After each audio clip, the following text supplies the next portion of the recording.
Ini kenapa ada mazhab yang berbeda-beda? Yang besar ada 4, yang populer sebenarnya ada 16 mazhab. 16 mazhab. Cuma yang sampai ke tempat kita 4 mazhab. Oleh Dr. Wahbah Zuhaili, beliau mengutip antara 5 sampai 6 mazhab. Dimasukkan ke dalamnya ada Zahiri, kemudian ada nanti sebahagian dari Zaidiyah, Laisi dan lain sebagainya. Kenapa berbeda-beda? Yang pertama karena memang Allah menciptakan kita untuk berbeda. Maka nanti dalam surat Asy-Syu'ara Allah katakan, "Walau syaa rabbuka laja'alan nasa ummatan wahidah." Kalau Tuhanmu mau wahai Muhammad, sungguh manusia itu dijadikan satu kelompok saja, ummatan wahidah. Wa la yazaluna mukhtalifin, dan senantiasa manusia itu berbeda-beda. Illa man rahima rabbuk, kecuali makhluk-makhluk yang dicintai, yang disayangi oleh Tuhanmu.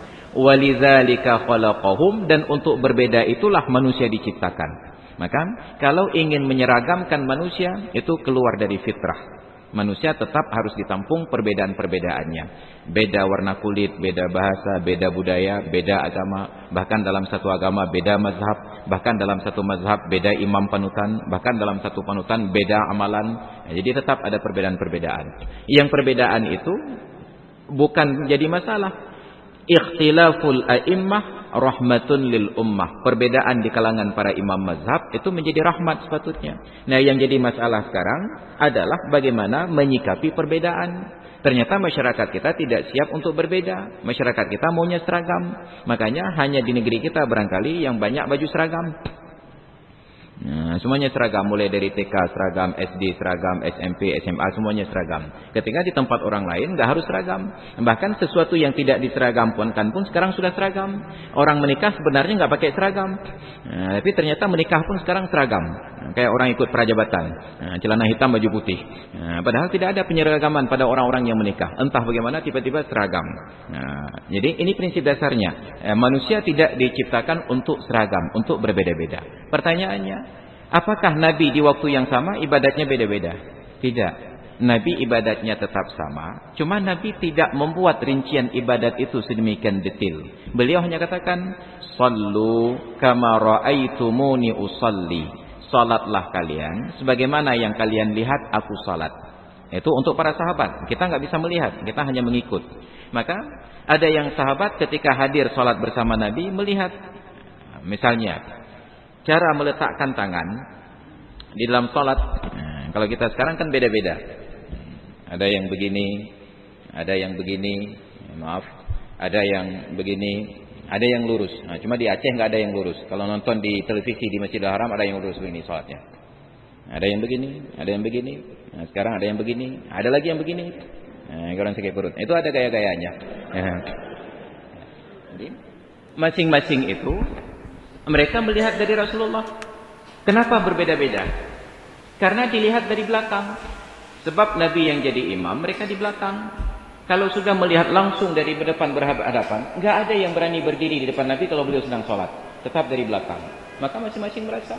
Ada yang melihat Nabi turun tangan begini. Oh, udahlah begini. Nah, maka Imam Malik begini. Mazhab Malik. Yang Hanafi begini. Yang Syafi'i begini. Hambali begini. Nah, kemudian ada yang baru di Arab Saudi begini. Nah, pegang dada. Jantungan. Nah, juga boleh. Semua gerakan-gerakan tersebut tidak membatalkan sholat. Juga ada begini, itu juga dalam mazhab Syafi'i nanti oleh sebagian ulama begini. Baru boleh begini kalau berdiri di dalam saf yang rapat. Karena kalau saf rapat tetap begini, kita akan menyakiti kawan di samping dengan sikut. Nah, maka masukkan. Nanti kawan di samping masuk lagi. Ini berdiri sendiri juga begini. Nah, itu juga bahaya nanti karena potongan sholat tersebut bentuknya seragam. Nah, kemudian ada yang katakan sholat subuh Nabi pakai kunut, ada yang katakan sholat subuh Nabi tidak pakai kunut. Mungkin sahabat yang katakan ada kunut, setiap kali sholat subuh bersama Nabi, kebetulan pada waktu Nabi sedang baca kunut. Setiap kali beliau ikut sholat berjamaah dengan Nabi, kebetulan pada saat Nabi sedang baca kunut di waktu subuh. Maka beliau katakan, sejak Nabi baca kunut, beliau tidak pernah tinggalkan kunut subuh sampai meninggal dunia. Ada Ibnu Abbas yang katakan, Nabi hanya baca kunut 1 bulan, setelah ditegur oleh Allah Ta'ala, beliau tidak pernah baca kunut. Lalu pertanyaannya, apakah Nabi Muhammad itu 2 orang yang berbeda? Nah, maka kesimpulannya, tidak setiap sahabat akan sholat subuh di Masjid Nabawi.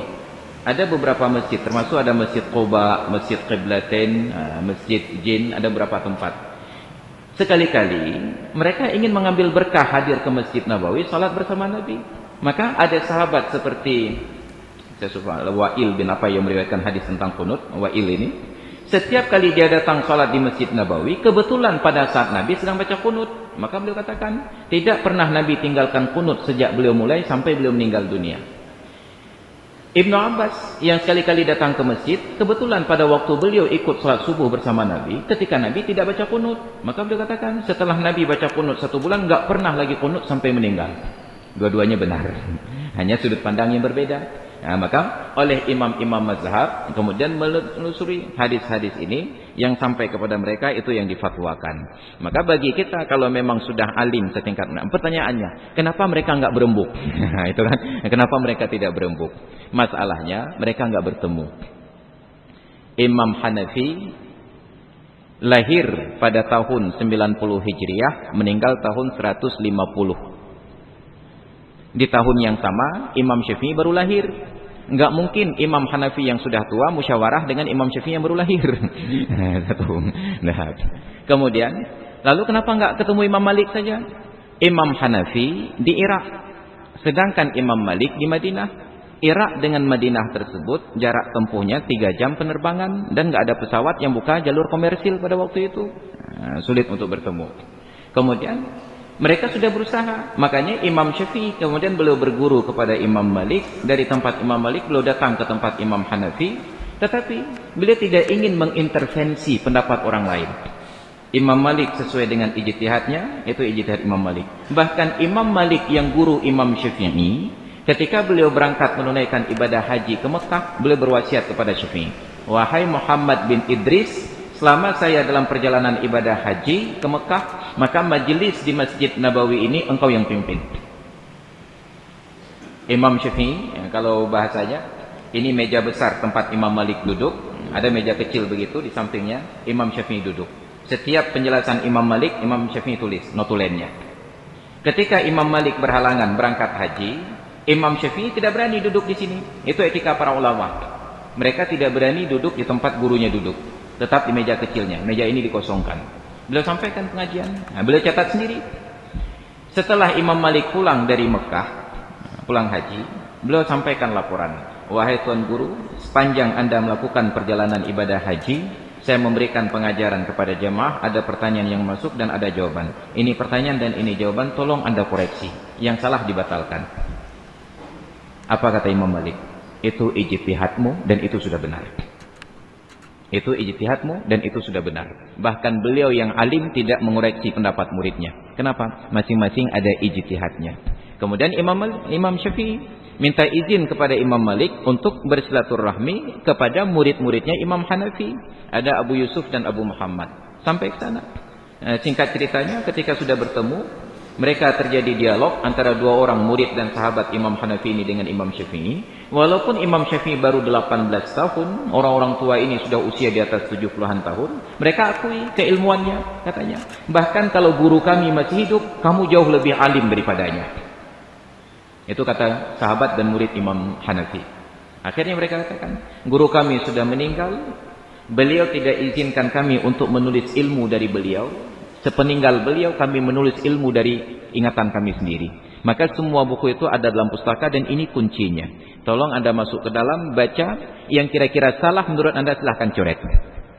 Imam Syafi'i ambil kunci, masuk pustaka dan membacanya. Ada banyak pendapat yang berbeda dan beliau tidak mencoretnya. Kenapa? Itu ijtihad para pendahulu. Itu ijtihadnya. Kalaulah saya jadi Imam Syafi'i, saya bakar bukunya.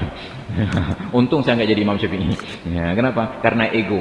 Tapi orang dahulu menghargai hasil karya orang lain. Ini karya para pendahulu. Itu ijtihad mereka.